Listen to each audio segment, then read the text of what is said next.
నమస్తే, this is Deepika. Welcome to Jaitra media. మందు బాబులకు అద్రిపోయే గుడ్ న్యూస్. చెత్త మందులకు చెక్. ఇక పండగే పండగ. ఇక ఫుల్ కిక్కించే మంచి బ్రాండ్లే దర్శనమివ్వబోతున్నాయి. ఆ స్టోరీ ఏంటో ఇప్పుడు చూద్దాం. ఏపీలో మందు బాబులకు గుడ్ న్యూస్. రాష్ట్రంలో మళ్ళీ పాత మద్యం బ్రాండ్లు దర్శనమివ్వబోతున్నాయి.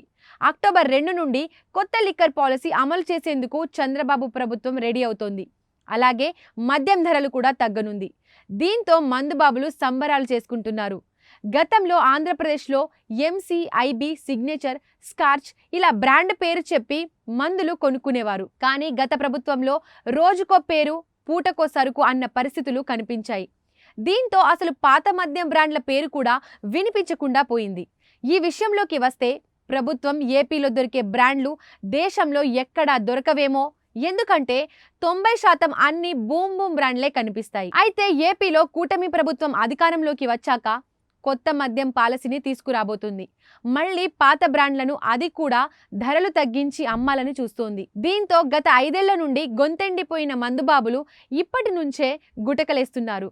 మా పాత బ్రాండ్లు ఎప్పుడొస్తాయా అని ఎదురు చూస్తున్నారు. అదండి లెక్క. మందుబాబులా మజాకానా.